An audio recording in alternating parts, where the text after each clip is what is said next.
Hello, welcome everybody.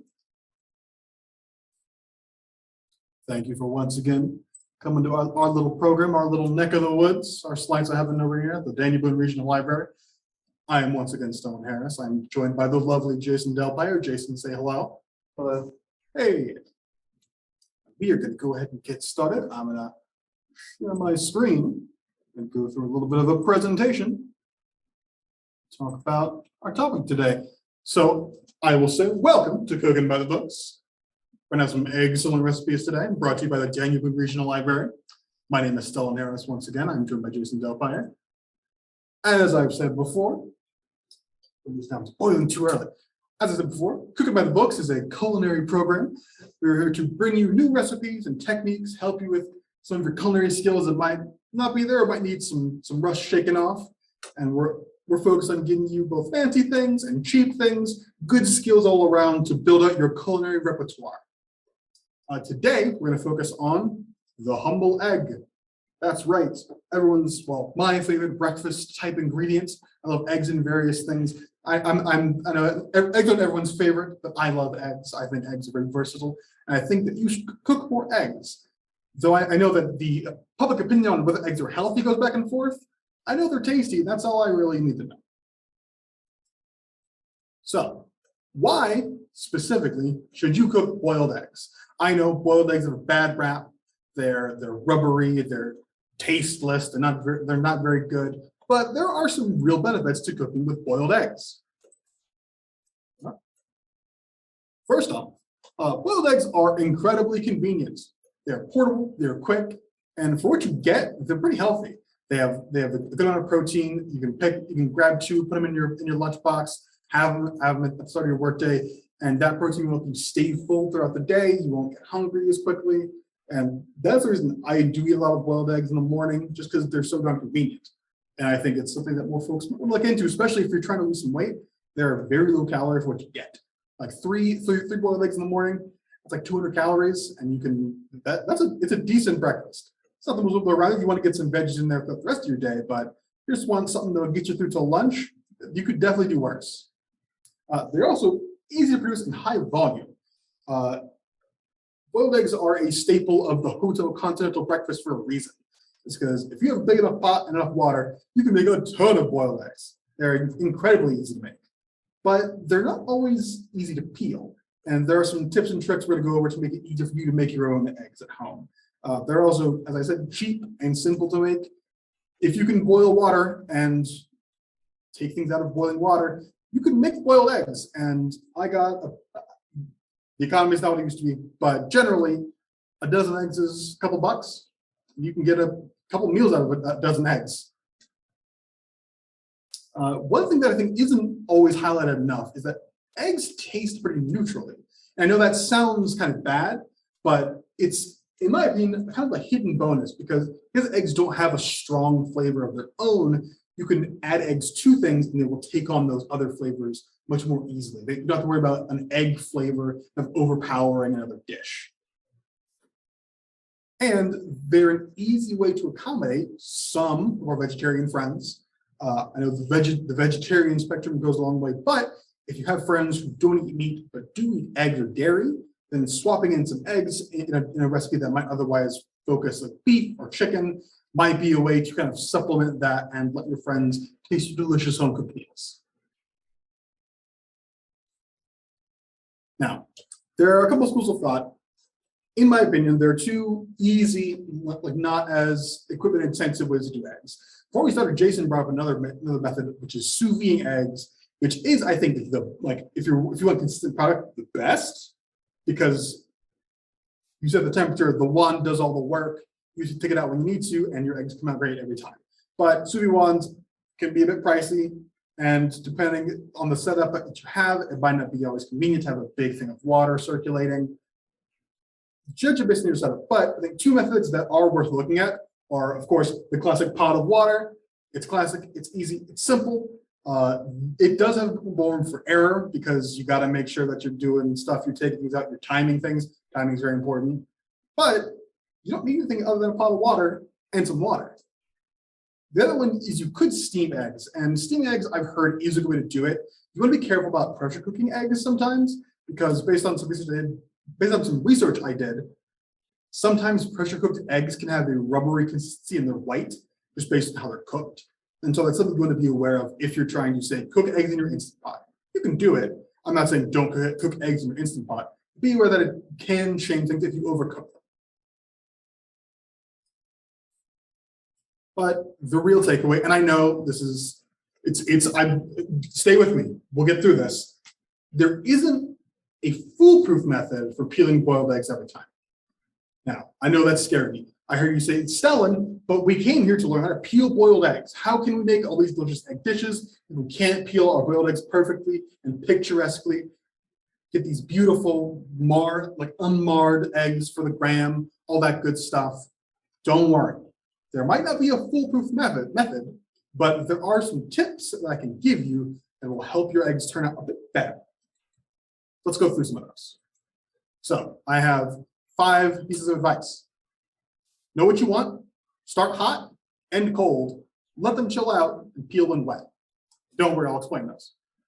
So, know what you want refers to know what kind of egg you want to have before you start cooking. If you want a set white with that liquid yolk, like a soft boil kind of thing, that's a different time than if you want something kind of jammy or if you want something more firm. Each of those is a different timing, and that time is very tight. We're talking the difference of a couple minutes can drastically change the way an egg comes out. So you want to have your ideal egg in mind before you put it in, so you know how long to cook it and when to take it out. Start hot is, I've been told this when I was growing up, that you want to start eggs in a pot of cold water. Jason, had you been told this? I've done both. Jason's done both. So I've experimented with, and I find that I get a much more consistent product if I start with a pot of boiling water. Some folks I've read have said that by starting hot, the membrane around the egg will detach a bit easier, and so when you go to peel them, they're not as sort of like stuck on and bonded together. And for the third piece of advice, you want to end cold. After you're done boiling those eggs, you want to chill them down quickly. If you don't, they can keep cooking. The yolk can get past what you want it to be. And if you chill your eggs right after you cook them, then as I said, that membrane kind of detaches as the egg proteins contract and become more firm in the white, which is also why you want to chill overnight. But after you boil them, you want to get them either in an ice bath to really stop that cooking, make sure that cold water is circulating around, they don't keep overcooking. Or if you don't want to deal with a big bowl of ice and water, put them under cold running water for like 15 minutes. That'll stop the cooking dead. Your eggs will peel much easier. And then when you put them in the fridge overnight, which I think you should do, you don't have to, but it will help firm them up, which again, makes it easier to peel. It will definitely help with that.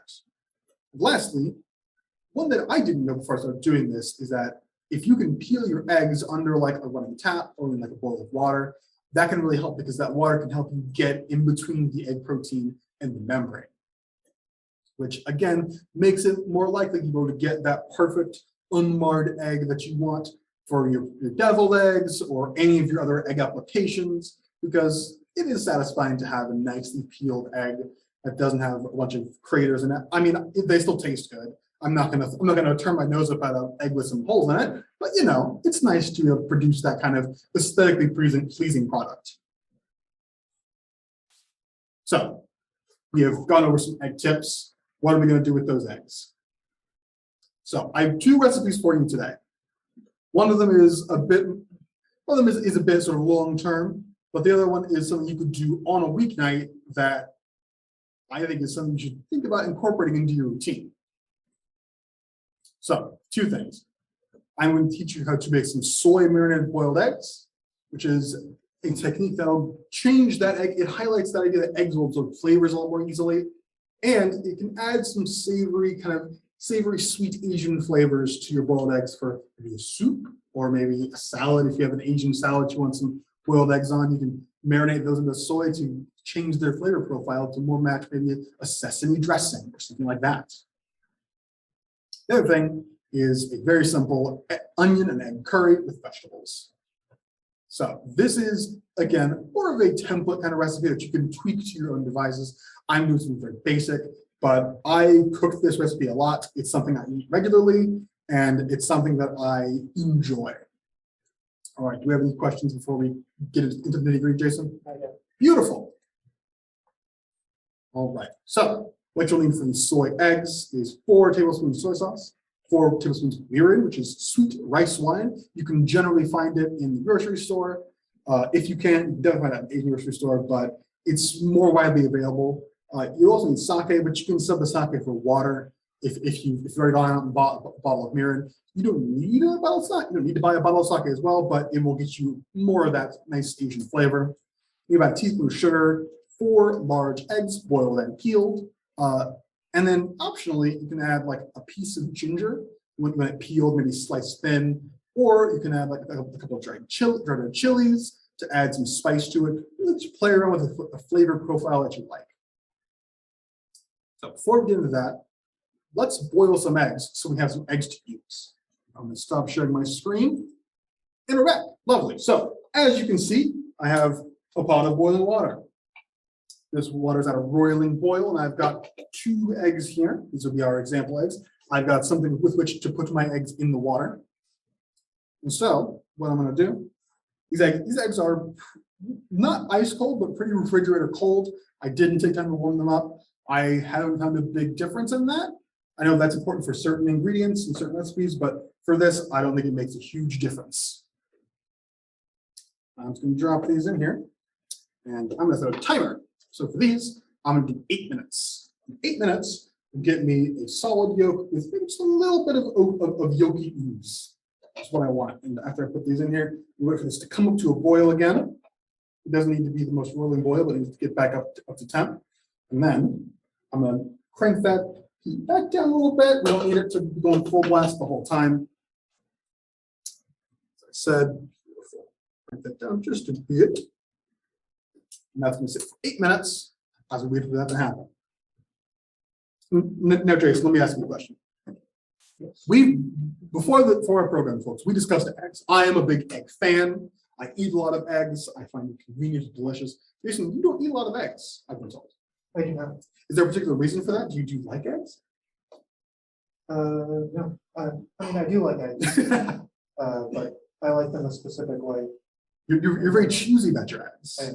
And before we discussed the over medium egg. Over medium is the only way I will really eat eggs. And I respect that. I do love an over medium egg.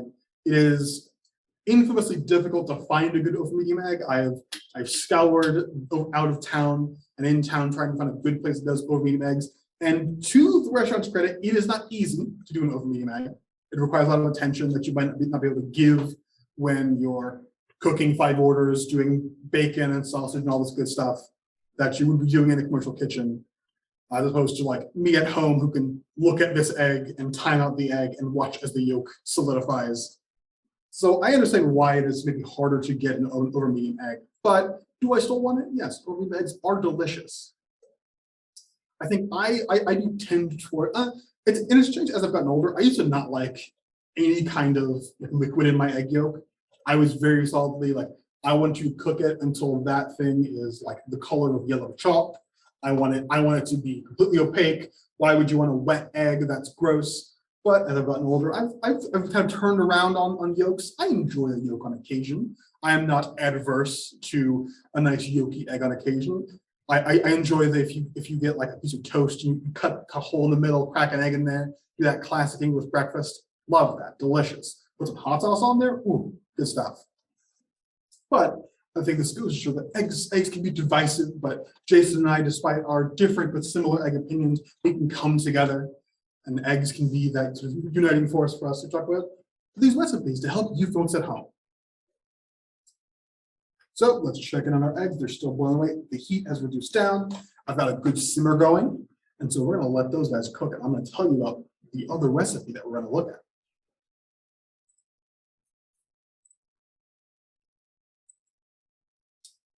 Shared screen. So I didn't mention the recipe on the soy-marinated eggs too much because it is dead simple. What you'll want to do is basically you combine all the ingredients in a bowl or a container, mix them together. I've seen different recipes that recommend heating the mixture to get that sugar dissolved. I haven't seen that as necessary. I can get, because it's a teaspoon of sugar, it's not a lot of sugar, and that's more liquid. You can generally get that dissolved in there without stirring. If you want to be absolutely sure, you could heat it up in like a small pan for a little bit and get that dissolved, but I don't think it's necessary. I haven't noticed a big detraction from the final product. But you mix those together, and then you would combine the marinade with your boiled eggs, and then marinate them for the recipes I've gone is at least 8 hours to give the eggs a chance to soak up some marinade, change their color a little bit. The eggs will turn a nice kind of like tan color as they're marinating, as they get that soy sauce flavor penetrating down in there. But after 8 hours, you can take them out of the marinade and eat them however you like. You can use them in an egg salad. You could do all kinds of things. Like I said, put them in a salad. You could do any of the recipes we're going to talk about today. And I think that it's a good way if you want your eggs with a bit more flavor. I think this is a great way to do that. I think that eggs marinated like this, and you don't have to marinate them with soy. I mean, the classic pickled eggs are there for a reason, and not just for preservation, because pickled liquid tastes good. So I made some fridge pickles over the weekend. They're delicious, and you could do something similar with eggs if you wanted to. The thing I would caution is that you don't want these to hang out more than 3 or 4 days. That you want to use them pretty quickly because they're not preserved and they're in a liquid. And also, don't reuse the liquid. There's a definite food safety issue there, because we're dealing with eggs, and you don't want to reuse something that might have some old egg material in it that could make you sick. And I don't want you to get sick because I care about you, dear viewer.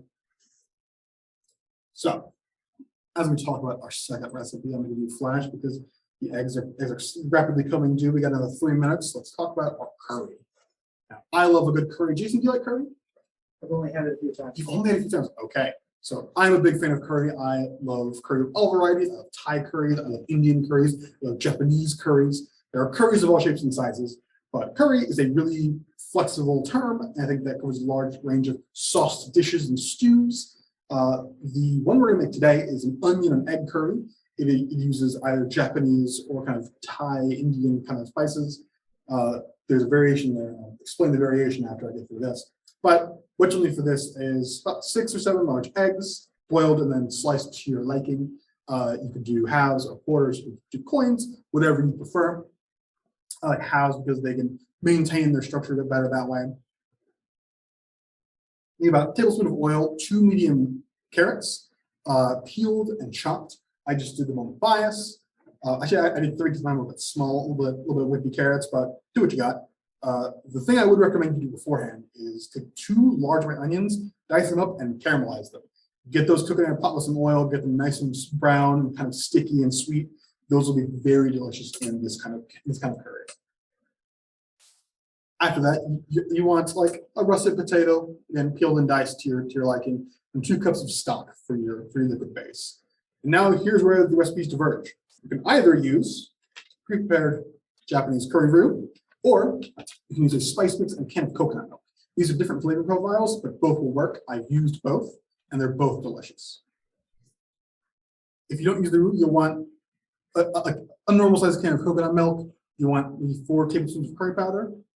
You'll bloom that curry powder in the oil, add some brown sugar, and then you want to get cornstarch slurry, which is a great tool to have in general. We can talk more about the cornstarch slurry in a bit. So I think our eggs are starting to come due, Jason. Okay, we've got a minute to talk about cornstarch for a second. But let's go through with our process first. No, first we'll talk about, oh no, go back.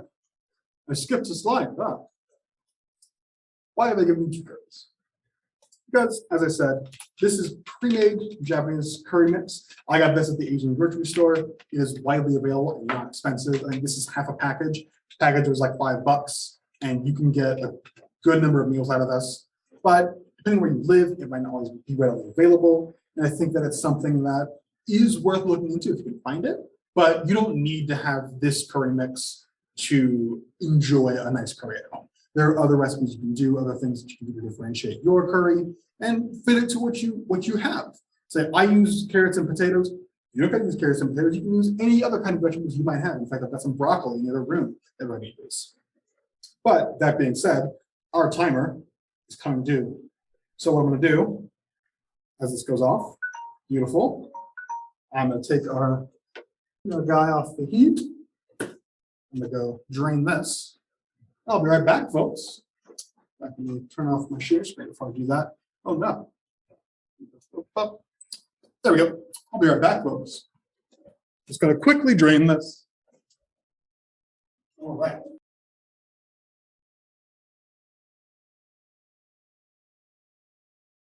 Come on in, Jenny. Hello. Our friend Jenny is here delivering some science for us. No, you're fine, Jenny. I'm going to dunk these eggs, as I mentioned, into cool, cold water. Chill out, stop that cooking, and those eggs are done. So what I'm going to do now, I prepared some eggs beforehand. These are more ideal eggs. I say ideal, but any kind of eggs are fine. These were cooked in the same method that I used there. These are normal eggs from the same package even. I cooked them in here, done that. These I chilled under running water for 15 minutes and chilled overnight. And now I'm going to peel one. Live demonstration. Rubber meets the road. The real deal, folks. I've got my water here that my liquid's cooling in. This will work just fine. So what I like to do is crack them all over. Those spiderweb cracks will help you peel your egg. And it's fine with some egg sugar in this water, because I can just dump this water out afterwards. As I said, I'm going to dip a little bit, make sure this is nice and wet. Beautiful. Like I said, as I said before, this membrane, oh, spilled a bit of shell. No worries. But yeah, this membrane's coming off nicely. It is, in fact, I'll get it closer so you can see a bit better what I'm talking about. That's right, folks, getting up close and personal. Hello. So, this egg here, there's a bit of a membrane here. It's going to lift off. It's beautiful. So I'm trying to shade my egg a little bit so you can see the difference here. It is nice and shiny, because that is what it looks like when the membrane's off. If the membrane were still on, then it would be more dull or opaque, because the membrane protects from water. So the lighting isn't the best for this, but I wanted to give you at least an idea of what that might look like on your end. But I'm just using the side of my thumb to kind of gently push and lift upwards from the shell. It's coming off nice and cleanly. So you don't always need to go for big pieces, but you can. And in fact, I did. That's the way I felt like doing it today. And look, we have a nicely boiled egg. We actually got rid of the divot that you get sometimes in eggs. Jason, do you know why we didn't get that divot? I don't. So, according to what I've read and according to some testing I've done, that immediate chilling after we boil the egg, that prevents that air pocket from sort of like keeping the yolk there and sort of set. That shocking, that stopping cooking helps you get more rounded bottom on the egg.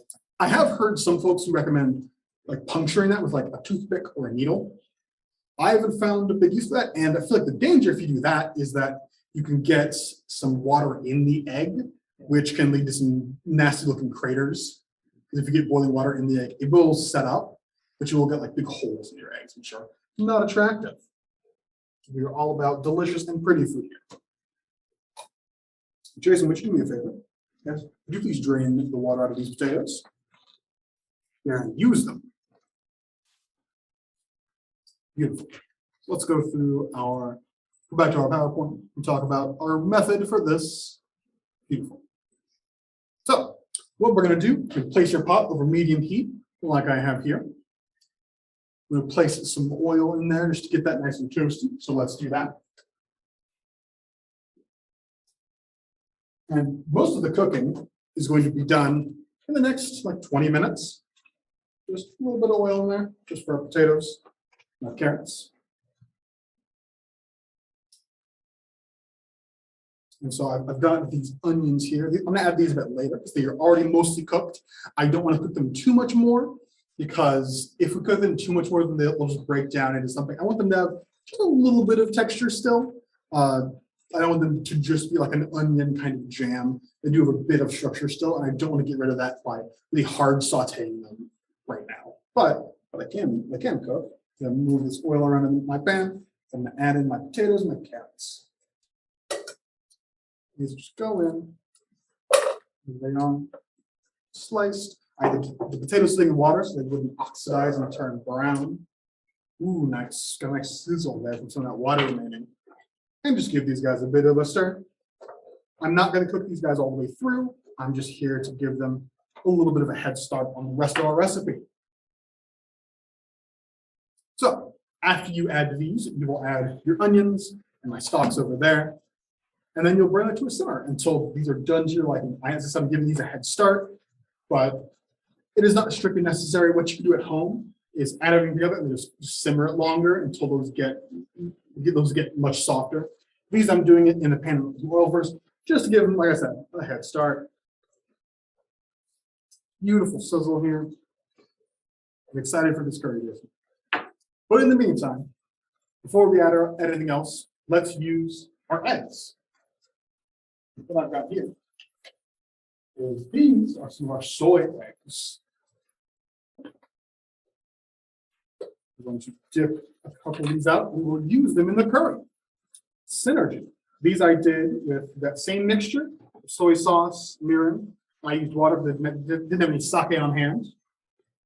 Let's do a comparison to show you the difference in color. Oh, turn off my screen share so you can see it a bit better. Oh, not sure. We are going to get cooking. So, comparison.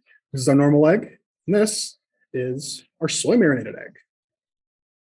Big difference here, but this is about a night's worth of marinating. And it's already got a pronounced color change. If we cut our guy open, see, and I'll cut our friend here open as well. Just do another comparison.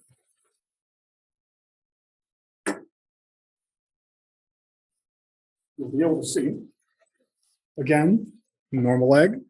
It's mostly white. Let me shade it a little bit. There we go. Mostly white, beautiful. And then the soy egg is starting to, you can see that kind of like a smoke ring on a good brisket. That brown ring around this is that marinade getting to sort of puncture through and soak into our egg. And that is going to add some delicious flavor that I think you'll want in many of the recipes. One thing I also added is I added a bit of red chili flake, like I advised previously. I didn't have any ginger on hand. I was fresh out of ginger, but it worked out for the better. These are delicious. I'm just having these guys. We'll pop them into our curry once we got that thing going. We want to add the eggs a bit closer to the end because I don't want to beat them up too much, especially if your eggs aren't super done. If you went for a more jammy consistency, you don't want to add them super early because they're going to stir this a little bit. And if your eggs kind of get beaten all the heck, they're not going to retain that shape. They're not going to be as lovely in presentation.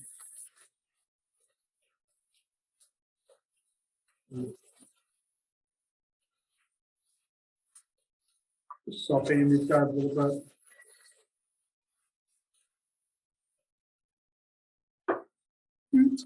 All right. And this is 1 egg, 2 eggs, 3 eggs, 4 eggs, 5 eggs. Let's do 2 more eggs. Just 7 eggs. A nice hearty egg-filled curry. Then we'll wait for that. I can show you more about the curry roux. Why this is a magical ingredient. It's also used for Jason. Jason, I don't think has used this ingredient before. It'll be a learning experience for everyone. Eggs cut. This guy is sauteing away. We're getting those potatoes are starting to get translucent. I don't want them to just like fry it all, but I just want to give them a head start on cooking. What I'll do now, I've got my caramelized onion. This is just 2 onions. I cook that pan with a little bit of oil. Mason, did you hand me my stock, please? Going in. Also, it's a public service announcement, even more so. I recommend everyone have caramelized onions.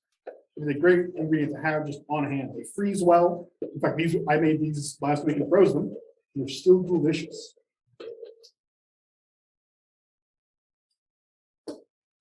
Wonderful. This is 2 cups of the stock.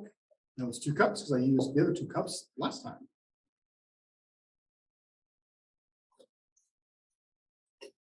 And again, this is just like this. I got this at Kroger. It's great value vegetable stock. Use what you have. If you have chicken stock, use chicken stock. If you have any kind of good flavorful cooking liquid, I wouldn't use entirely something like wine, but you could add some water and like a sprinkle of white wine if you want to. Like I said, it's your curry. You are the commander of your curry.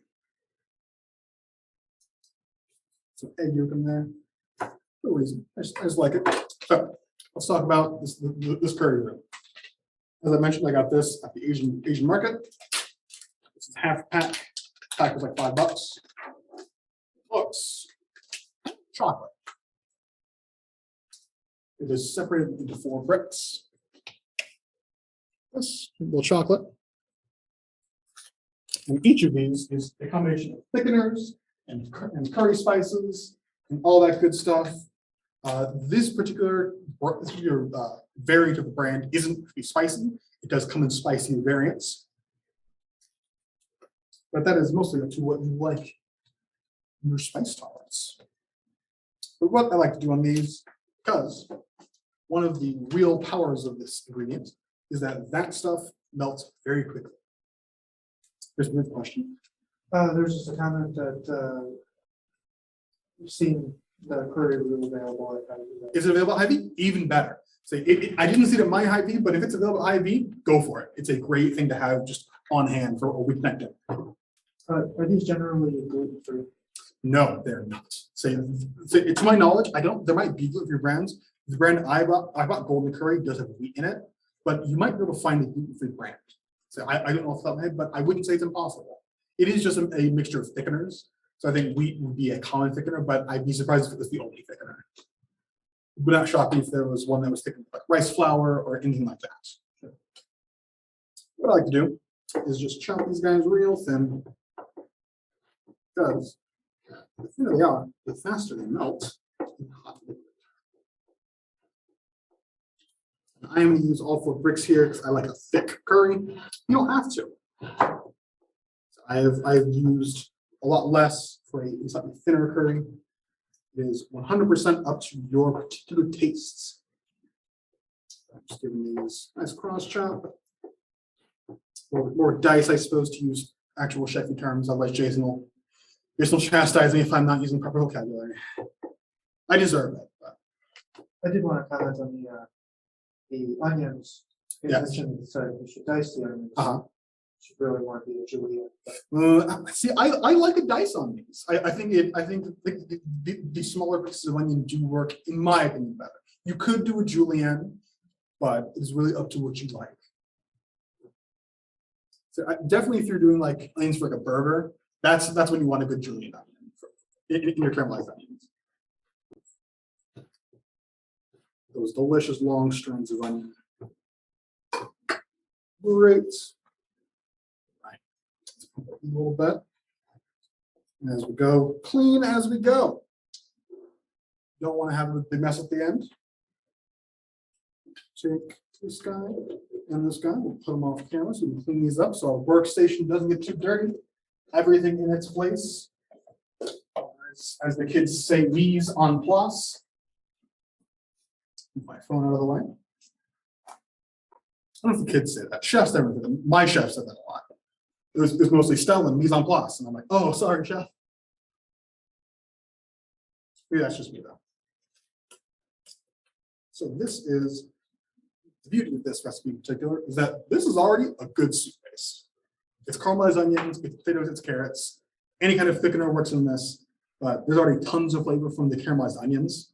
And you can season it. I'm gonna add a bit of pepper already because I know I'm gonna want pepper, so I'm gonna add it now. What pepper should you add, you ask? I don't know. Add what you like. Pepper is incredibly personal. I'm not gonna add any salt yet because our curry will be salty. And I don't want to over salt before I can taste it at the end. Otherwise, it could be over salted and way too salty and drown out any of the other flavors in the dish. How does the salt content of the eggs come through? I think that's another great reason not to salt it beforehand, because the eggs, themselves will be a bit saltier. They don't reach much salt into the curry. I think what it does is that it makes it so that the eggs aren't as like shockingly neutral. So I made this recipe before with like unmarinated eggs, and it's fine, but you can definitely taste like it's a lot of curry and then not this like this absence of kind of flavor a little bit, which isn't bad, but is noticeable. I think that marinating the eggs kind of mellows out that sort of harsh difference in a way that I really enjoy. Well, layers of flavor. Exactly, layers of flavor. Every time you can add flavor. Oh yeah. It's always a good idea. This guy come up just a little bit to a simmer. Now, Jason, you got me thinking about some trivia today. I mentioned that we talked about eggs, and we talked about the archetypical, the chef's toque, the hat, and its various folds. Now, I had forgotten this. I was told this many, many years ago, but I was told, Jason reminded me that the folds in a chef's hat are reminiscent of the techniques they've mastered. That's what I've been told. But I've also heard, and Jason reminded me, that it is the amount of folds in the hat is the ways you can cook an egg. Because cooking eggs is a foundational skill to many a young chef. When I took culinary classes back in the day, I spent a solid 3 weeks of the school year only cooking eggs. I got really good at cooking eggs in various forms. It's where I learned to cook them over medium egg, and I can still do that. Is it the most efficient thing? No, but it is incredibly good at nailing that skill into your brain. Shout out to all of my chefs at the Columbia Career Center. You guys do great work. Big fan. So our curry is starting to come up to temp. It's getting a little bit of a light simmer. Add some of our roux. Add half to start. Like I said, that's just that roux diced into small squares. Plopped in there to melt as it heats. And the thing it's going to do is that color is going to darken as that melts. One word of caution with this roux in particular is I chop it up because if you don't, it will melt, but it'll melt a lot slower. And I definitely made a curry where I thought it was all melted, and I took a big bite of what I thought was beef, and it was the unmelted curry block, and that is not pleasant. So that is, and the moral of that story, dear viewers, is to chop up your curry blocks. Is it the worst thing in the world? No. But if I can avoid that, then I will take every ability to do so. And already this is starting to thicken. Those things melt incredibly fast in hot liquid. It's already changing color. We're starting to get some nice curry smells. Very fragrant in a way I really enjoy.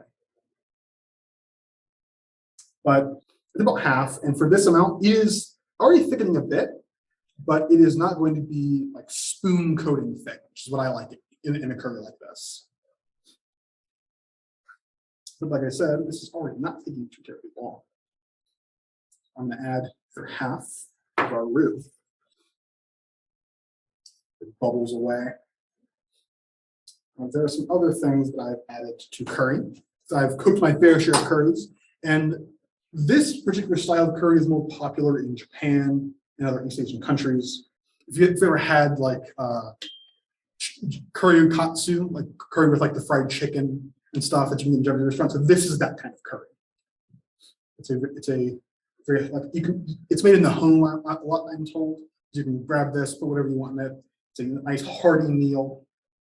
One thing that I've heard you can add, and I have tried once to okay effect, is sometimes you add chocolate to this.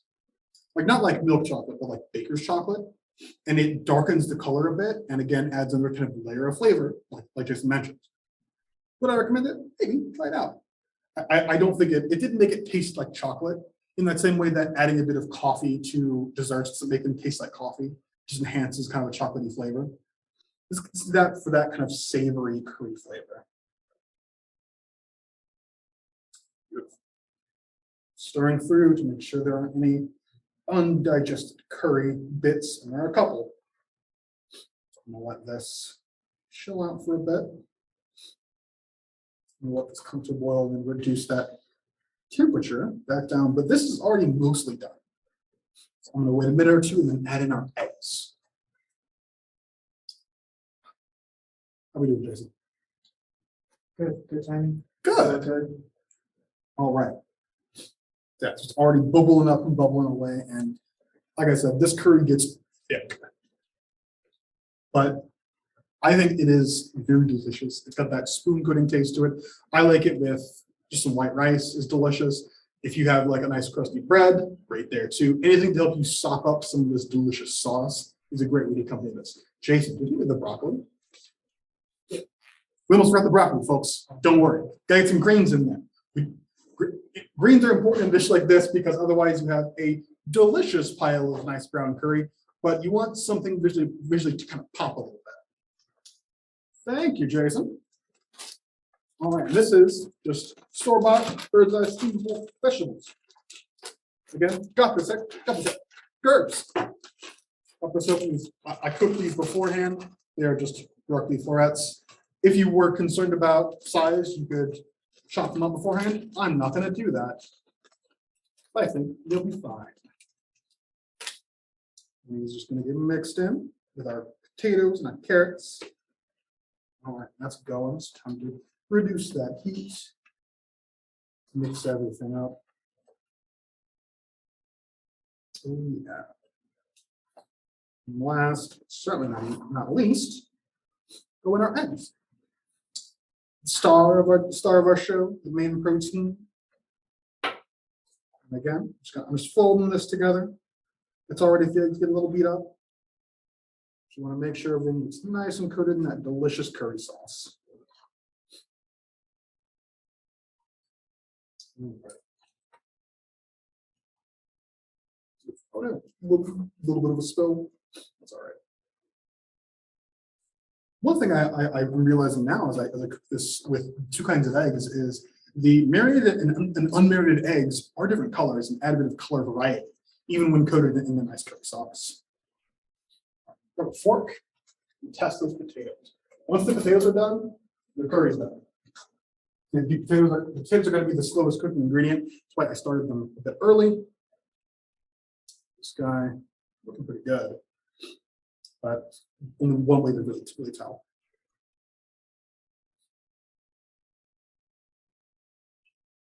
Very close, about another minute or two. But that is delicious. That curry, reason it doesn't need any salt. It's plenty salty. And again, there's no fuss. Put our things away. Don't leave trash around. Oh. Beautiful. So while our curry kind of simmers away for the last little bit, I'm gonna start to wrap up the last slide again. Folks, thank you again for joining us at Cooking by the Books. My presentation back up. Bam. So thank you again for joining us. It is my pleasure to do this for you folks. We're not going to end quite yet, but I wanted to go through some things. If you like this, tell your friends. We're always happy to have more folks here for these events. Or if your friends can't make it, then we do try to upload these videos within about a week or so after the event. So keep an eye on our YouTube channel. If you see them, give them a watch. If you don't know the recipe or you want to remind yourself of how to do this, then give our YouTube video a watch. It's the Dennywood Regional Library YouTube channel. You can find it with a simple search, or it's on our website as well, pbrl.org. Wonderful.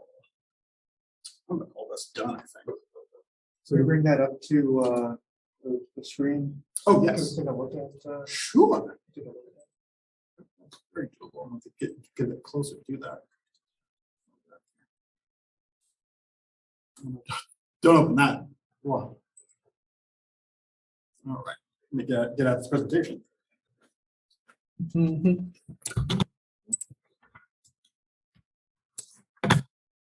My Zoom window go, hello. Let me share my screen and I can show you the website. oh, you said that. Oh, yes, that too. Let me show you where you can find it. Boom. All right, sharing screen again.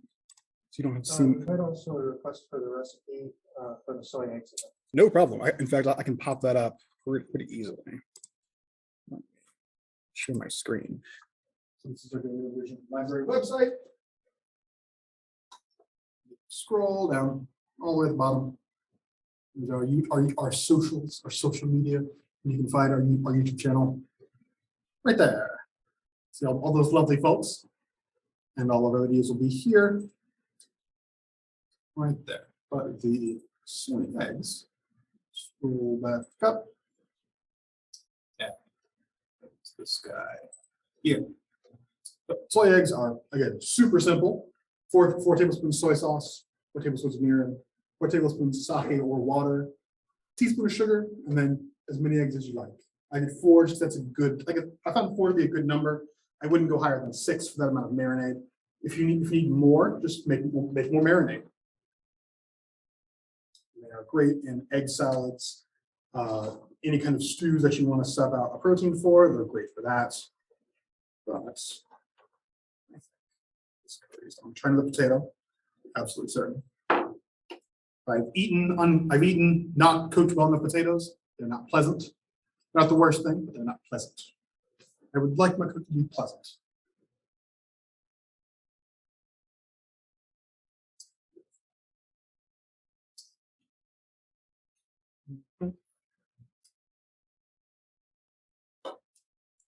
Much better. Those are done. All right, so heat comes off. Let's dip up some curry. There's a little bowl here. My spatula is not the most efficient dipping implement. Eggs in there, some broccoli, some carrots, a little bit of everything.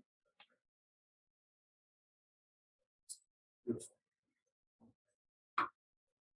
Give everyone a home on this look at the final product.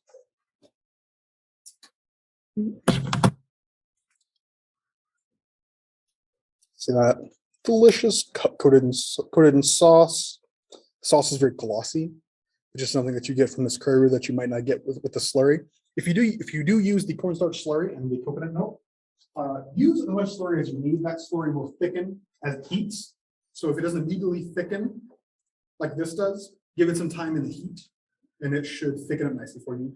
If it doesn't, add a little bit more. You mentioned talking about the slurry a little bit. Yes, and I'm going to do that. So the cornstarch slurry is a great tool to have in general. It's used in a lot of Asian cooking, and it's something that I use to thicken a lot of sauces.